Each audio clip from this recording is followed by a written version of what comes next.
우리 하나님의 사랑과 은혜와 평강이 우리 모든 성도님들과 함께 하시기 주 이름으로 축복합니다. 오늘 저는 목마른 영혼을 향한 하나님의 초청이라는 제목으로 말씀을 나누고자 합니다. 사랑하는 성도 여러분, 사람은 목이 마르면 물을 찾습니다.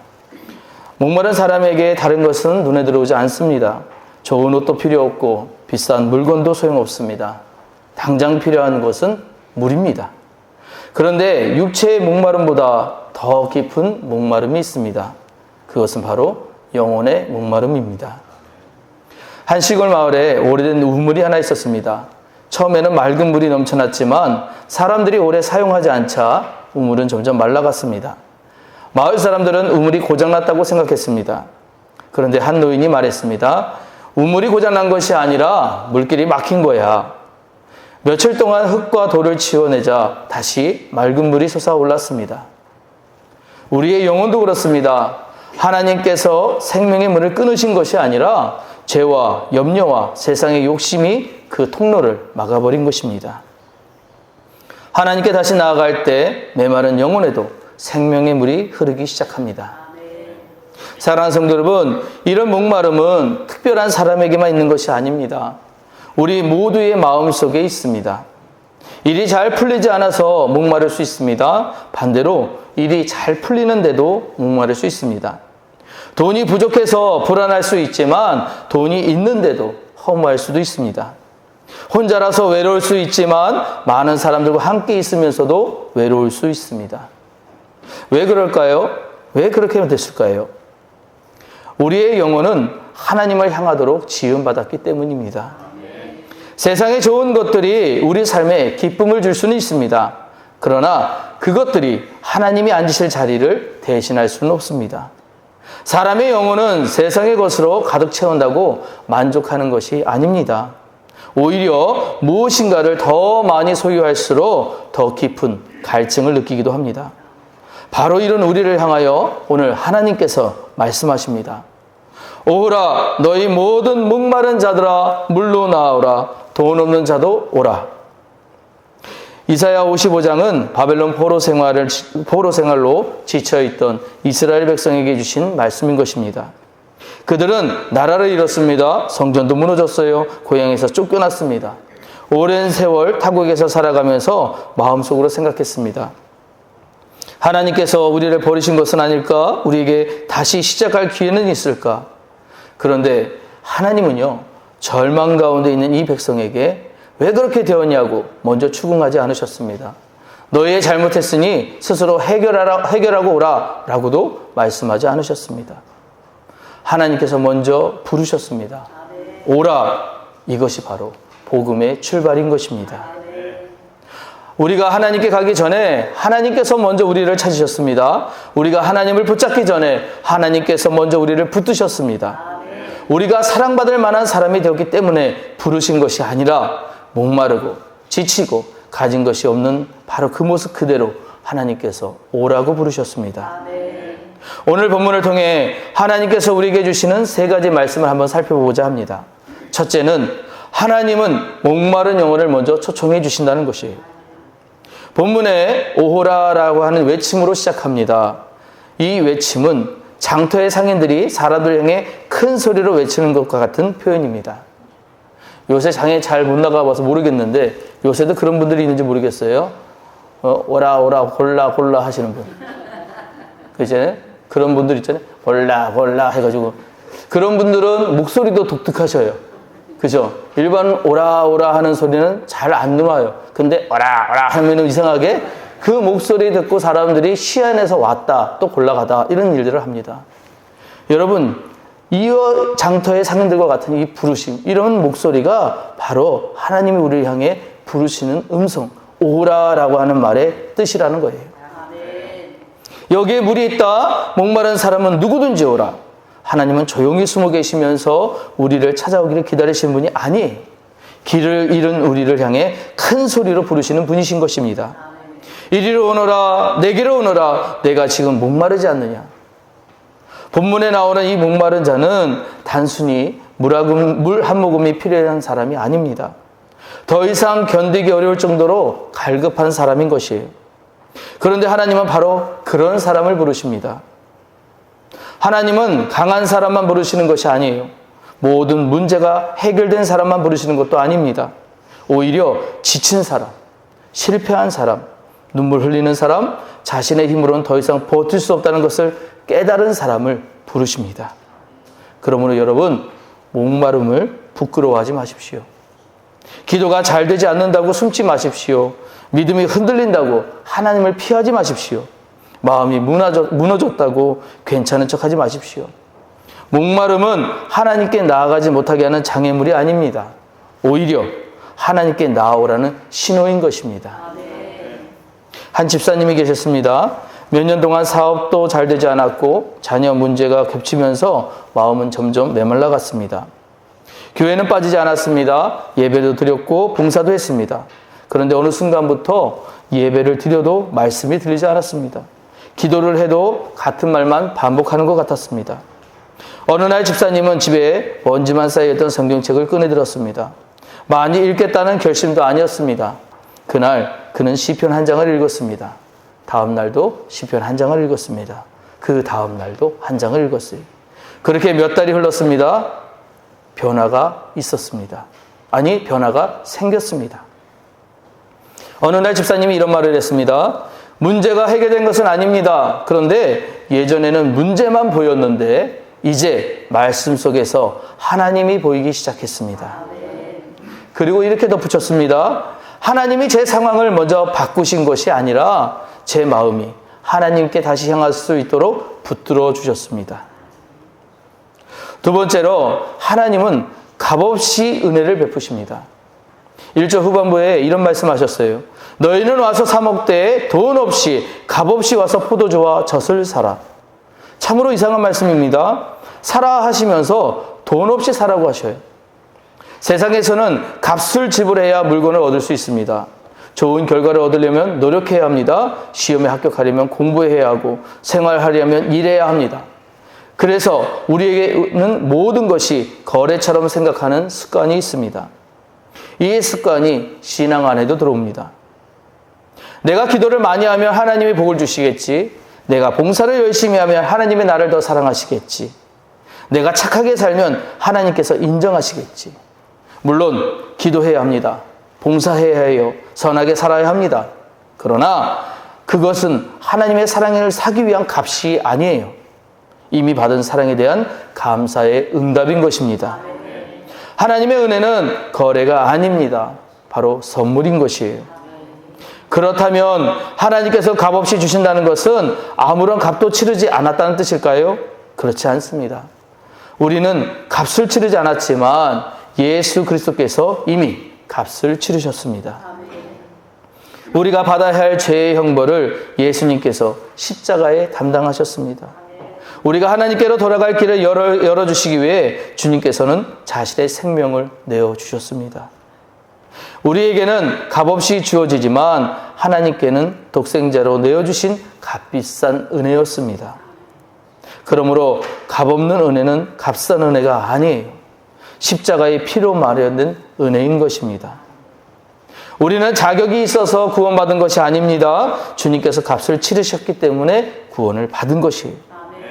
우리의 선행이 우리를 살린 것이 아닙니다. 예수님의 십자가가 우리를 살린 것입니다. 여러분, 이 사실을 믿을 때 우리의 신앙이 달라집니다. 내가 하나님께 인정받을 만한가, 그런 사람인가를 바라보는 대신에 예수님께서 나를 위해 무엇을 하셨는가를 먼저 볼 때 여러분, 시각의 변화가 시작이 됩니다. 어느 성도님이 오랫동안 죄책감에 시달렸습니다. 과거에 가족에게 큰 상처를 주었던 일이 계속 마음에 남아 있었습니다. 회개도 했고 용서도 구했지만 자신은 하나님의 사랑받을 만한 자격이 없다고 생각했습니다. 어느 날 목사님이 그에게 물었습니다. 성도님은 예수님께서 십자가에서 성도님의 죄까지 담당하셨다는 사실을 믿으십니까? 그분이 대답했습니다. 믿습니다, 목사님. 그런데 제 죄는 너무 큽니다. 목사님이 다시 말했습니다. 성도님의 죄가 십자가보다 더 크다고 생각하십니까? 그 말을 듣는 순간 성도님이 울기 시작했습니다. 그는 자신의 죄를 가볍게 여긴 것이 아닙니다. 하지만 오히려 십자가의 은혜를 너무 작게 생각하고 있었던 것이에요. 우리가 하나님 앞에 나왔을 때 우리의 죄가 너무 커서 고백하지 못한다고 얘기해요. 하나님 앞에 나와서 우리는 부족하다고 얘기를 해요. 여러분, 하나님 앞에 나와서 하나님께서 못할 일이 무엇이겠습니까? 하나님이 안 될 일이 무엇이겠습니까? 우리는 지은 죄를 가볍게 여기면 안 됩니다. 그러나 그 죄보다 더 크신 그리스도의 은혜도 작게 여겨서는 안 됩니다. 주님은 오늘 말씀하십니다. 돈 없는 자도 와라, 공로 없는 자도 오라, 자랑할 것이 없는 자도 와라, 와서 값없이 받아라. 그런데 2절에서는 하나님은 매우 중요한 질문을 하나 하십니다. 너희가 어찌하여 양식 아닌 것을 위하여 은을 달아주며 배부르게 하지 못할 것을 위하여 수고하느냐. 이 질문은 이스라엘에게만 하신 질문이 아닙니다. 오늘 우리에게도 하시는 질문이에요. 너는 무엇을 위해 그렇게 애쓰고 있느냐? 그것이 정말 너를 만족하게 하느냐? 사람들의 인정이 내 영혼을 채워주더냐? 더 많이 가지면 마음이 평안해지더냐? 내가 붙잡고 있는 그것이 영원히 너를 지켜줄 수 있느냐? 돈과 성공이 나쁜 것은 아닙니다. 가정과 자녀가 소중하지 않다는 것도 아니에요. 문제는 좋은 것들을 하나님 자리에 올려놓는 것입니다. 자녀가 내 인생의 전부가 되면 자녀의 작은 실패에도 무너집니다. 돈이 내 안전의 전부가 되면 재정이 흔들릴 때마다 삶 전체가 흔들립니다. 사람의 인정이 내 가치의 기준이 되면 누군가의 말 한마디에 마음이 무너져 내려요. 하나님은 우리에게 세상의 모든 것을 버리라고 말씀하시는 것이 아닙니다. 그것들로 영혼의 갈증을 해결하는 헛된 수고를 멈추라는 것입니다. 아무리 좋은 음식도 물을 대신할 수 없습니다. 마찬가지로 세상의 좋은 것들도 하나님을 대신할 수 없습니다. 하나님은 말씀하십니다. 내게 듣고 들을지어다. 그리하면 너희가 좋은 것을 먹을 것이며 너희 자신들이 기름진 것으로 즐거움을 얻으리라. 여기서 중요한 것은 들으라는 하나님의 말씀인 것입니다. 하나님께 나온다는 것은 단순히 교회 건물 안에 들어온다는 것이 아니에요. 하나님의 말씀을 듣고 믿고 순종하는 것입니다. 예배에 참석하면서도 하나님의 음성을 듣지 않을 수 있습니다. 성경을 펴면서도 내 생각만 붙들고 있을 수 있어요. 기도하면서도 하나님께 맡기지 않을 수도 있습니다. 그러므로 우리는 매일 영혼의 물을 마셔야 합니다. 말씀을 읽을 때 단순히 분량을 채우는 것이 아니라 하나님, 오늘 제게 무엇을 말씀하십니까? 라고 물어야 되는 거예요. 기도할 때 내 요구만 쏟아놓는 것이 아니라 하나님 뜻을 기다려야 합니다. 예배할 때는요, 사람을 의식하기보다 하나님 앞에 마음을 열어야 합니다. 세 번째로, 하나님의 은혜는 우리를 생명수의 통로로 세우십니다. 3절에서 하나님은 이렇게 말씀하셔요. 내게로 귀를 기울이고 오라. 그리하면 너희 영혼이 살리라. 내가 너희를 위하여 영원한 언약을 맺으리니 곧 다윗에게 허락한 확실한 은혜니라. 하나님이 주시는 은혜는 잠시 마음을 달래기 위한 위로가 아닙니다. 영원히 살게 하는 은혜인 것입니다. 또한 하나님께서는 그 은혜를 받은 백성을 만민의 증인으로 세우시겠다고 말씀하십니다. 5절에는 알지 못하는 나라가 하나님께로 달려오는 모습이 나타납니다. 이것은 하나님의 은혜가 한 사람에게만 머물지 않는다는 것을 뜻해요. 은혜를 받은 사람은 은혜를 전하는 사람이 됩니다. 예전 주일학교 때 배웠던 찬양인데 혹시 아시나요? 맛있는 것은 나눠 먹으며 사이좋게 지내자. 새끼손가락 고이 걸고 꼭 약속해. 아셔요? 맛있는 것은 어떻게 하라고요? 나눠 먹자고요. 맛있는 것은 나눠 먹는 것이 그것이 맞는 거예요. 그것이 특별한 것이 아닙니다. 우리는 자꾸 특별함을 추구해요. 특별해야 된다고 생각해요. 특별한 것이 맞다고, 그것이 옳은 거라고 그 길만 요구합니다. 여러분, 특별한 것이 더 좋은 것이 아니라 일상적인 게 더 좋은 거예요. 전쟁의 반대말이 뭔지 아세요? 평화죠. 그렇게 얘기하시죠. 진정한 전쟁의 반대말은 일상이에요. 여러분 코로나 때 느끼셨죠? 코로나가 시작이 되자 일상이 무너졌습니다. 그때 사람들 얘기했어요. 전쟁보다 무섭다고. 그게 무슨 얘기인지 아시죠? 일상이 우리를 얼마나 행복하게 하는지, 그 일상이 무너졌을 때 우리의 삶이 얼마나 힘들어지는지, 우리에게 주신 이 시간, 우리에게 주신 이 예배가, 우리에게 주신 이 삶이 얼마나 귀중한 것인지, 우리 그것들을 안다면 우리 이것들을 혼자만 아는 게 아니에요. 자연스럽게 우리의 삶을 통해 우리 이웃에게, 우리의 가족에게, 자녀에게 흘러 넘쳐야 해요. 나눠줘야 돼요. 맛있는 것은 어떻게 하자고요? 나눠 먹자고요. 목사님 안 맛있어요. 이런 거예요? 맛있는 거예요. 귀한 거예요. 특별한 것을 나누는 게 아니라 일상적인 것을 나누는 거예요. 하나님이 주신 이 시간, 하나님이 주신 그 귀함을 나눌 줄 아는 거룩한 성도 되시길 주 이름으로 축복합니다. 어느 교회에 말수가 적은 권사님이 계셨습니다. 특별히 앞에 나서서 일하는 분은 아니었어요. 그러나 매주 예배가 끝나면 혼자 있는 새신자에게 먼저 다가가서 인사하셨습니다. 오늘 처음 오셨지요? 식사하고 가세요. 몸이 불편한 성도가 있으면 조용히 반찬을 만들어 전달했고, 시험을 앞둔 청년에게는 짧은 문자와 함께 기도해 주었습니다. 그런 그분이 세상을 떠나게 되었어요. 장례 예배 때 뜻밖의 많은 사람들이 찾아왔습니다. 그런데 이 사람들이 다 비슷한 말을 하는 거예요. 제가 교회에서 낯설고 힘들 때 권사님이 먼저 말을 걸어주셨어요. 제가 아플 때 아무도 모르는 줄 알았는데 권사님이 찾아와 주셨어요. 교회를 떠나려 할 때 권사님이 따뜻한 말 한마디 때문에 다시 힘을 냈습니다. 권사님은 큰일을 했다고 생각하지 않습니다. 자신이 받은 은혜를 작은 친절로 그냥 흘려보냈을 뿐이에요. 그러나 그 작은 은혜가 여러 사람의 메마른 마음을 촉촉하게 적셔 주었다는 것입니다.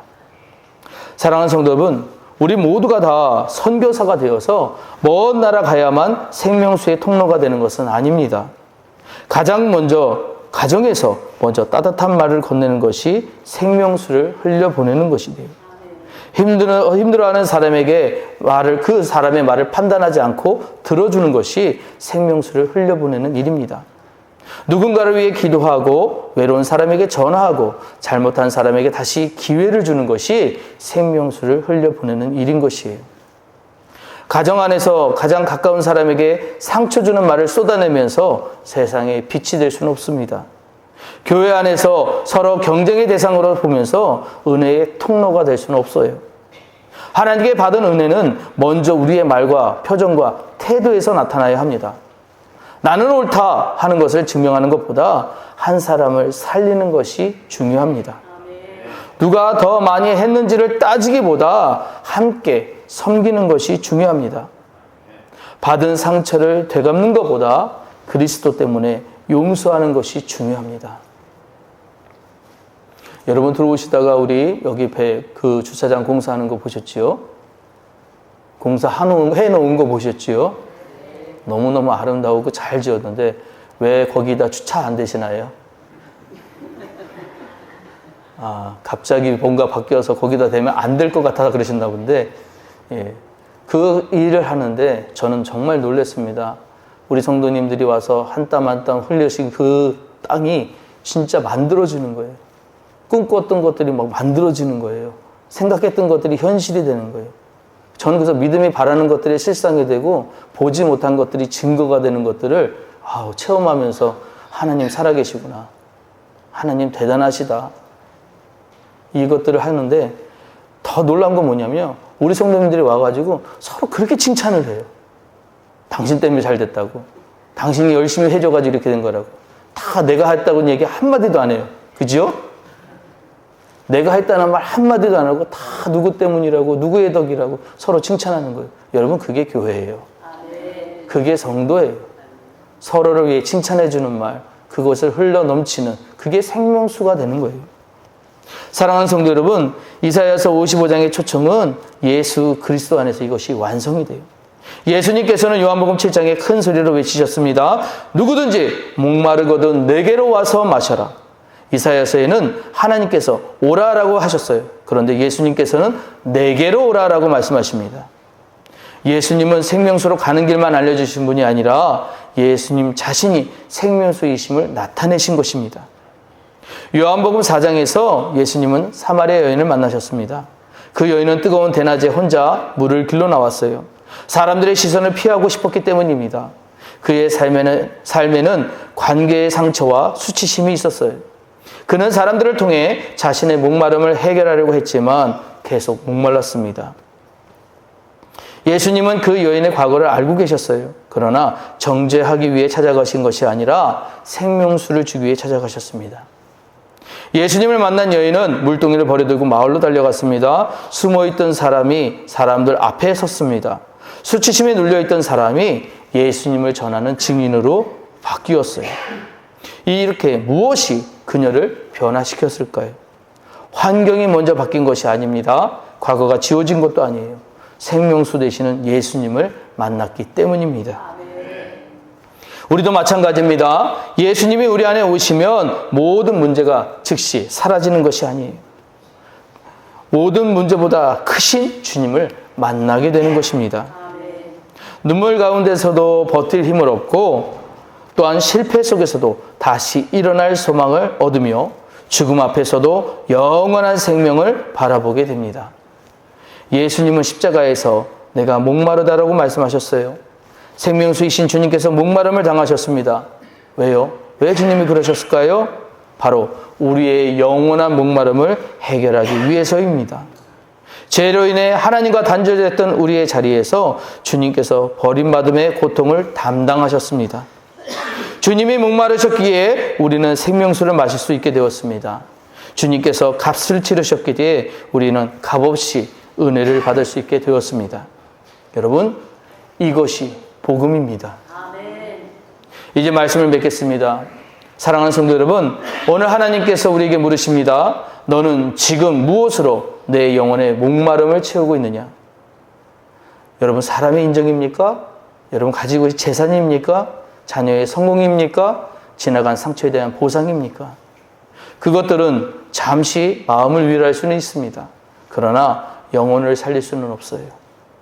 하나님은 또 말씀하십니다. 어찌하여 배부르게 하지 못할 것을 위하여 그렇게 수고하느냐? 이제 헛된 우물에서 돌아서십시오. 사마리아 여인이 매일 물을 길었지만 다시 목말랐던 것처럼 세상이 주는 물은 마실수록 다시 목마릅니다. 그러나 예수님께서 주시는 생명수는 우리 영혼 깊은 곳에서 영원한 생명으로 솟아납니다. 혹시 오늘 마음이 메마른 분 계십니까? 기도가 나오지 않습니까? 예배의 감격을 잃었습니까? 가족에게 말하지 못한 아픔을 품고 계십니까? 오랫동안 해결되지 않은 문제 때문에 지쳐 계십니까? 여러분, 괜찮은 척 안 하셔도 돼요. 주님께 맡기십시오. 주님, 제가 목마릅니다. 주님, 제 힘으로 살 수 없습니다. 주님, 제 영혼을 다시 살려주십시오. 주님은 목마른 사람을 외면하지 않으십니다. 빈손으로 나온 사람들을 돌려보내지 않으셔요. 상처 입은 사람들을 책망하지 않으십니다. 오늘도 두 팔을 벌려 말씀하십니다. 목마른 자들아 다 내게로 오라. 주님께 나오십시오. 말씀으로 나오십시오. 기도의 자리로 나오십시오. 십자가 앞으로 나오십시오. 자신의 의와 공로를 내려놓고 여러분 빈손으로 나오십시오. 그리고 값없이 주시는 은혜를 받으십시오. 그 은혜로 여러분의 메마른 심령이 살아나기를 축복합니다. 그 은혜로 끊어진 가정의 관계가 회복되기를 바랍니다. 그 은혜로 오래된 상처가 치유되고 두려움이 소망으로 바뀌기를 축복합니다. 그리고 여러분 안에 받은 생명수가 가정으로 그리고 교회로 이웃으로 흘러가기를 축복합니다. 여러분의 따뜻한 말 한마디로 낙심한 사람이 다시 일어나고 여러분의 작은 섬김으로 외로운 사람이 위로를 받으며 여러분의 기도를 통한 한 영혼이 예수님께로 돌아오는 역사가 일어나기를 바랍니다. 내 은혜를 받아 목마른 세상을 적시는 생명수의 통로가 되라. 우리 주님의 명령으로 들으시고 목마른 영혼을 만족하게 하신 하나님과 우리를 위해 십자가에서 값을 치르신 생명수 되시는 예수 그리스도를 날마다 가까이 하시는 거룩한 성도들이 되시기를 주님의 이름으로 축복합니다. 기도하시겠습니다.